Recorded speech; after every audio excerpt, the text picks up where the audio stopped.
Bismillahirrahmanirrahim. Assalamualaikum warahmatullahi wabarakatuh. Alhamdulillahirabbil alamin. Wassalatu wassalamu ala asyrafil anbiya'i wal mursalin sayyidina wa maulana Muhammadin wa ala alihi wa ashabihi ajma'in. Amma ba'du. Perkenalkan, kami dari kelompok 1 yang beranggotakan Bahriyah, Fatmah, Hartini, Laila Kutrinnada, Marhamaha, Meliani, Rahma Wulandari, Salmi Layanti, Santi, Siti Khadijah, dan Siti Rabiatul Adawiyah dari lokal PBA 4B, mata kuliah materi Bahasa Arab di MTS dengan dosen pengampu Mu'alim Muhammad Iqbal MPDI.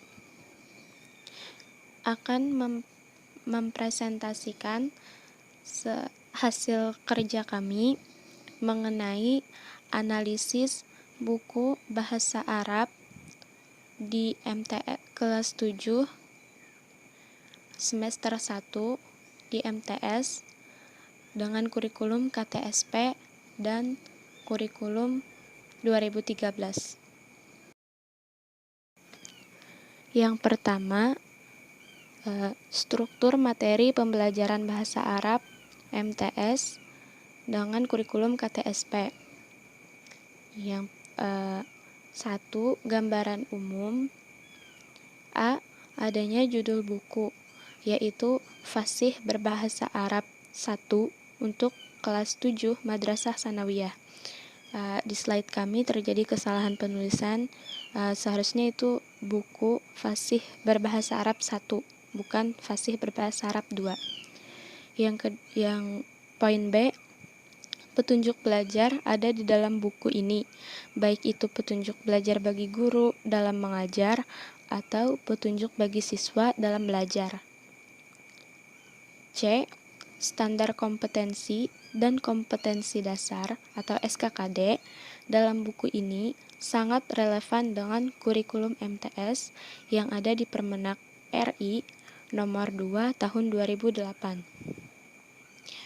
D. Penyajian materi tidak mengikuti urutan SK dan KD, yaitu dimulai dari materi istima dan latihan-latihannya, materi kalam dan latihan-latihannya, materi qiraah dan latihan-latihannya, dan materi kitabah dan latihan-latihannya. Di mana dalam buku Bahasa Arab ini, penyajian materi dimulai dari materi mufradat dan latihan-latihannya, baru kemudian materi istima dan latihan-latihannya, materi kalam dan latihan-latihannya, materi qiraah dan latihan-latihannya, dan yang terakhir, materi kitabah dan latihan-latihannya. E. Adanya penilaian dalam buku latihan. F. Terdapat daftar kosakata yang terletak di awal buku. G. Terdapat daftar pustaka yang terletak di akhir halaman buku. Urutan materi utama. Urutan penyajian materi dalam buku ini sesuai dengan SK dan KD yang digunakan. Dalam buku ini, urutan penyajian materinya yaitu 1. Materi pembelajaran mufradat, 2. Materi pembelajaran istima, 3. Materi pembelajaran kalam, 4. Materi pembelajaran qiraah, dan 5. Materi pembelajaran kitabah. B. Gambaran khusus. 1. Materi mufradat. A. Urutan penyajian materi. 1. Materi utama langsung ditampilkan kosakata beserta artinya dan para siswa diminta untuk menghafalkan setiap kosakatanya. Kalimat perintah materinya yaitu Ihfadzil mufradatil atiyati. Artinya hafalkan mufradat berikut ini. 2. Latihan menulis arti kata-kata berdasarkan huruf kunci. Kalimat perintahnya yaitu Da' fi makanil faraghi makna wahid tadrib munasiban musyiratun ala hurufin maktubatin. Artinya latihan 1, tulislah arti kata-kata berikut berdasarkan huruf kunci. B. Prinsip penyajian materi. 1. Relevansi. Dalam materi mufradat ini kami rasa sudah sesuai dengan apa yang telah ditetapkan di buku panduan. 2. Pemantapan. Dalam materi mufradat ini dirasa sudah sesuai dengan SKKD yang telah ditetapkan sehingga dapat meningkatkan kemampuan dalam menghafal. Jelas dan tidak menarik. Karena dalam materi ini hanya menuntut para siswa untuk menghafal kosakata yang pastinya membuat mereka jenuh ataupun bosan. 4. Tidak variasi, karena terpaku pada menghafal kosakata saja dan tidak ada sesuatu yang menarik perhatian para siswa. Baiklah, saya akan melanjutkan pada materi istima. Materi istima. A. Urutan penyajian materi. 1. Materi utama yang langsung berupa proses istima yang ditandai dengan guru atau salah satu siswa membacakan sebuah wacana lisan, dan seluruh siswa diminta untuk mendengarkan wacana tersebut. Kalimat perintahnya yaitu Sayaqra ustaduka al-qissah atiyah isma' qira'atuhu jaidan. 2. Latihan-latihan. Kalimat perintahnya yaitu Ajib anil as'ilatil atiyati. Artinya, jawablah pertanyaan berikut. As'ala sahibaka anil ahwalit taliyah. Artinya, tanyakan kepada temanmu tentang hal-hal di bawah ini. B. Prinsip penyajian materi istima. 1. Relevansi. 2. Pemantapan. 3. Jelas dan menarik. 4. Tidak variasi. Lalu lanjut pada materi kalam. A. Urutan penyajian materi kalam. 1. Materi utama pada tiap-tiap judul. Materi muhadasah dalam buku ini terdapat percakapan atau hiwar yang berlangsung antara laki-laki dengan laki-laki. 2. Latihan-latihan.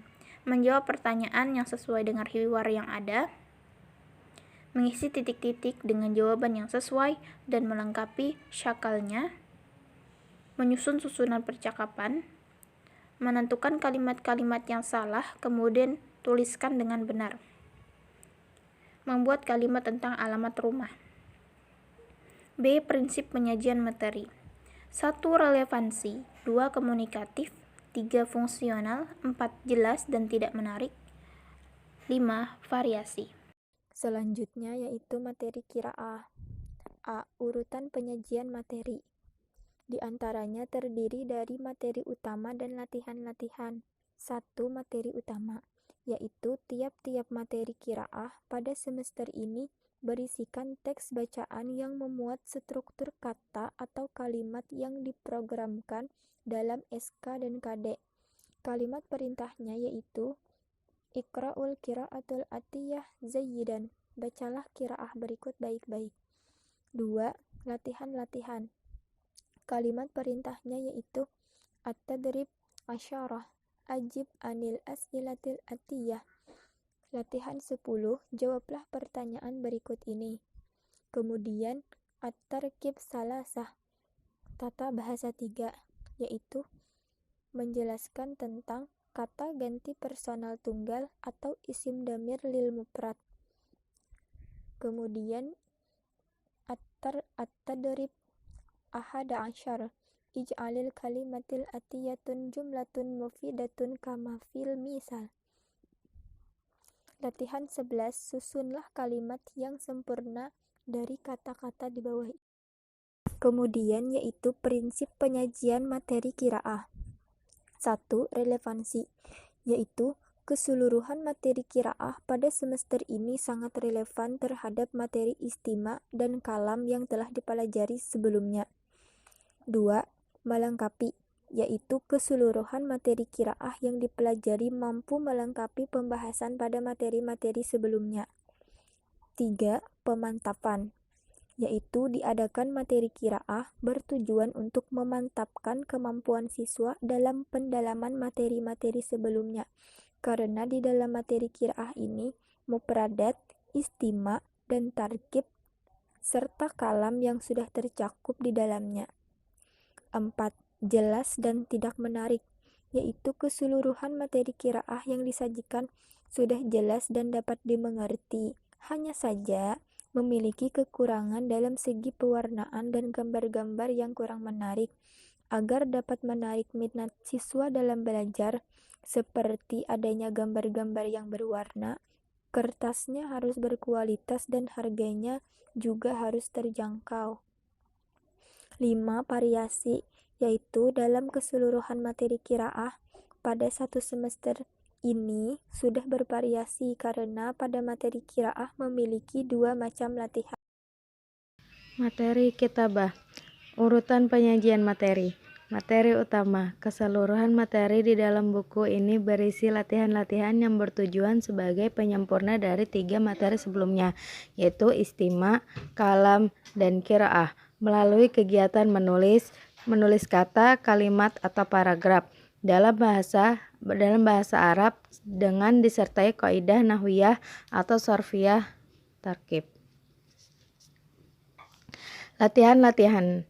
Contoh perintah latihannya yaitu yang pertama, membuat kata menjadi kalimat sempurna yang sudah ditentukan. Contoh kalimat perintahnya, ija'alil kalimatil atiyah jumlatan mufidatan.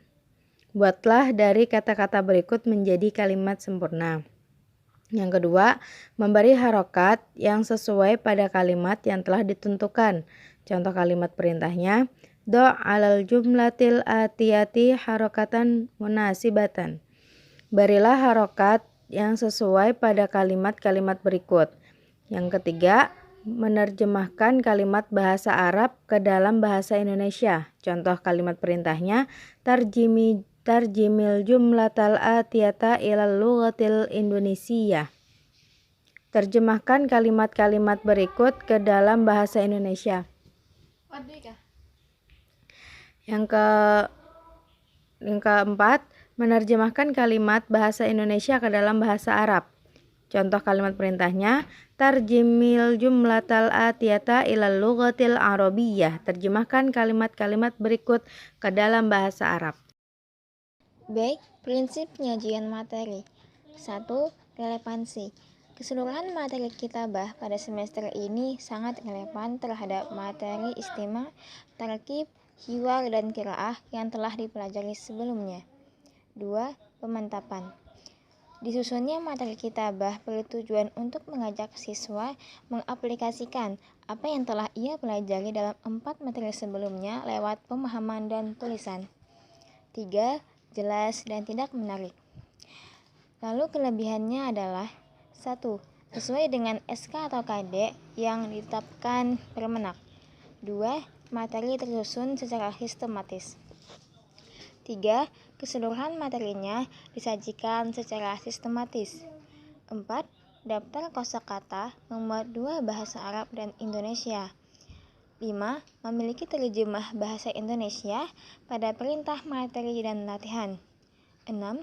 Adanya gambar sehingga membuat pembelajaran lebih menarik. Dan kekurangannya adalah warna gambar hanya hitam putih. Lalu sarannya adalah sebaiknya gambar dilengkapi warna sehingga menarik minat siswa dalam belajar sehingga tidak terlalu bosan. Baiklah, kita akan memasuki materi selanjutnya yaitu analisis materi pembelajaran bahasa Arab di MTS kelas 7 semester 1 kurikulum 2013 atau biasa kita kenal dengan K13. Di sana ada struktur materi pembelajaran bahasa Arab di MTS. Memasuki penyajian materi bahasa Arab Madrasah Sanawiyah kelas 7 pada buku ini, dari struktur materi pembelajarannya dapat dilihat bahwa terdapat gambaran umum isi buku, di antaranya adalah adanya judul buku yaitu Bahasa Arab untuk MTS kelas 7 semester ganjil. Judul ini memudahkan kita untuk mengetahui isi di dalam buku tersebut. Apa yang akan dibahas di dalam buku tersebut. Itulah fungsi daripada judul. Kemudian petunjuk belajar mengajar tidak ada. Di dalam K13 petunjuk untuk belajar mengajar itu tidak tersedia, baik petunjuk mengajar bagi guru ataupun petunjuk belajar bagi siswa, sehingga kekreatifan, keaktifan itu menjadi dasar daripada K13. Kemudian di sana ada lagi yang KI atau KD dalam buku ini sudah memenuhi standar Permenak. Kemudian Penyajian materi tidak sesuai dengan urutan KI/KD. Isi materi buku ini yaitu membaca, kosakata, menyimak, percakapan, tata bahasa, dan menulis. Bagian terakhir daripada struktur materi ini itu adalah terdapat daftar pustaka pada akhir halaman. Baiklah, di sini Ulun akan menjelaskan urutan materi utama yang ada di buku Bahasa Arab MTS kelas 7 semester ganjil kurikulum 2013. Utama yang ada di buku ini tidak sama dengan KI/KD. Di buku ini materi utamanya ada 6. Pertama, materi pembelajaran membaca atau qiraah. Kedua, materi pembelajaran kosakata atau mufradat. Yang ketiga, materi pembelajaran menyimak atau istima'. Yang keempat, materi pembelajaran percakapan. Kelima, materi pembelajaran tata bahasa. Dan yang terakhir, materi pembelajaran menulis atau kitabah. Gambaran khusus untuk materi membaca, urutan penyajiannya yang pertama, materi utama. Di materi utama ini, para siswa disuruh membaca sebuah teks bacaan. Kemudian, latihan-latihan. Latihannya itu ada 2. Pertama, menjawab pertanyaan sesuai dengan wacana yang ditentukan oleh buku. Dan yang kedua, siswa disuruh membuat kalimat sederhana tentang ta'aruf, fasilitas madrasah, dan tentang berbagai peralatan sekolah yang dimiliki. Adapun prinsip penyajian materi membaca ada 4. Yang pertama, relevansi. Relevansi dalam materi membaca ini sudah sesuai dengan apa yang telah ditetapkan oleh buku panduan. Yang kedua, pemantapan. Dalam materi membaca ini kami rasa sudah relevan sehingga siswa dapat melatih kemampuannya dalam membaca. Yang ketiga, jelas dan tidak menarik. Materi ini memiliki kejelasan yaitu terdapat pada penulisan huruf, dan yang tidak menariknya itu karena tidak memiliki gambar. Yang keempat, tidak bervariasi. Maksudnya, di buku ini hanya memiliki 2 jenis latihan, seharusnya lebih dari 2 agar terlihat lebih bervariasi. Kemudian yang kedua yaitu materi kosakata.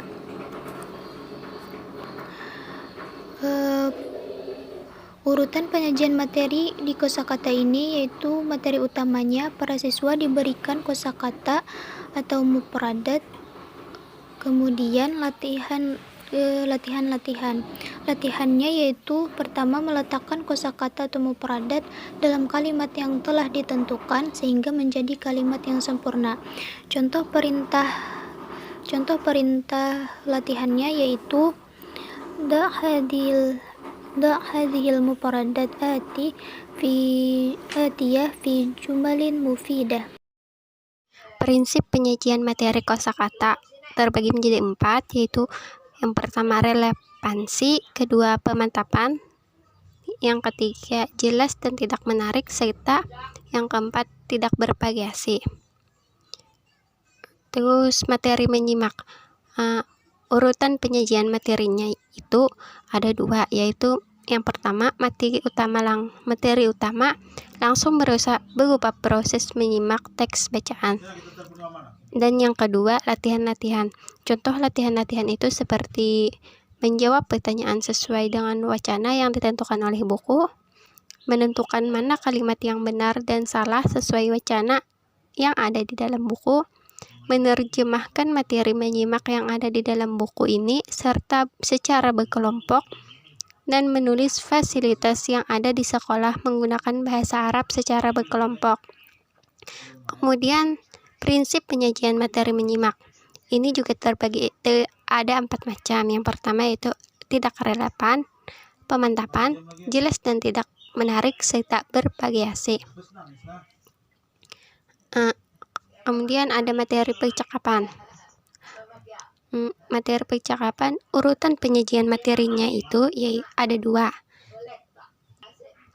Yang pertama materi utama, para siswa disuruh membaca percakapan. Yang kedua latihan-latihan, yaitu menjawab pertanyaan sesuai dengan percakapan yang ada di buku. Dan Siswa diperintahkan membuat percakapan sederhana tentang perkenalan antara dirinya dan temannya, percakapan tentang fasilitas madrasah dan peralatan sekolah yang biasa dibawa saat pelajaran, dan siswa diminta untuk mempraktikkan di depan kelas bersama teman-temannya. Prinsip penyajian materi percakapan. A. Relevan. B. Komunikatif. C. Fungsional. D. Jelas dan tidak menarik. E. Tidak bervariasi. Materi tata bahasa. Urutan penyajian materi. 1. Materi utama.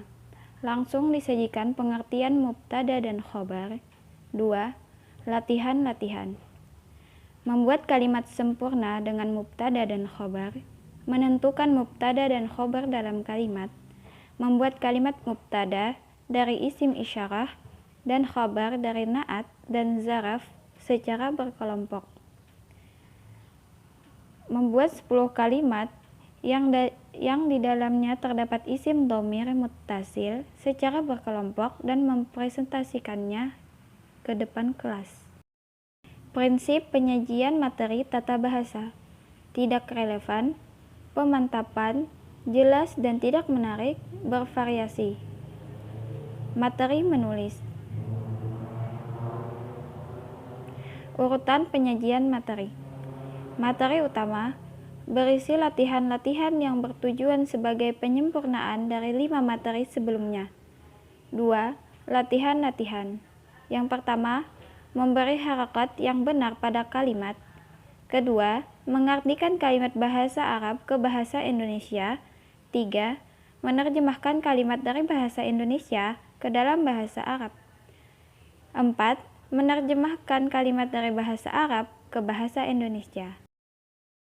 B. Prinsip penyajian materi menulis.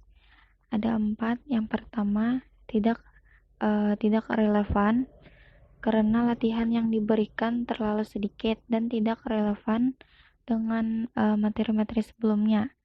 Yang kedua, pemantapan. Materi menulis ini tidak membantu siswa untuk mengaplikasikan apa yang telah mereka pelajari sebelumnya, karena materi menulis ini terlalu sulit dan tidak relevan dengan materi sebelumnya. Yang ketiga, tidak jelas dan tidak menarik, karena terlalu sulit atau tidak sesuai dengan tingkatan kelas siswa. Yang keempat atau yang terakhir, bervariasi karena memiliki lebih dari 2 jenis latihan. Terus kekurangan dan kelebihan buku. Yang pertama, kekurangan buku, tidak ada petunjuk mengajar bagi guru dan tidak ada petunjuk belajar bagi siswa. Terus yang kedua, tidak ada terjemahan latihan. Di dalam materi tata bahasa materi yang disampaikan itu terbalik. Terus di dalam materi menulis tidak relevan dengan materi sebelumnya. Dan yang terakhir, tidak menarik karena tidak disertakan gambar. Terus kelebihannya, sesuai dengan kurikulum yang berlaku, materi keseluruhan disajikan dengan bahasa Arab, covernya sudah menarik. Terus saran dari kelompok kami, yang pertama, seharusnya pada latihan diberikan terjemah agar siswa dapat memahami soal. 2. Seharusnya materi tata bahasa yang diberikan pada siswa itu diawali dengan perkenalan atau penjelasan tentang dhamir. Setelah itu, khobar dan mubtada dan seterusnya. 3. Di dalam materi menulis ini tidak relevan dengan materi sebelumnya, karena siswa diperintahkan untuk memberikan harokat pada sebuah kalimat. Seharusnya untuk siswa kelas 7 tidak diberikan soal seperti itu, karena itu termasuk soal yang sulit dan tidak sesuai dengan tingkatan kelas 7. Yang terakhir, seharusnya untuk buku kelas 7 semester 1 diberikan gambar agar lebih menarik minat belajar siswa. Cukup sekian dari kelompok kami. Salah hilap mohon maaf. Wassalamualaikum warahmatullahi wabarakatuh.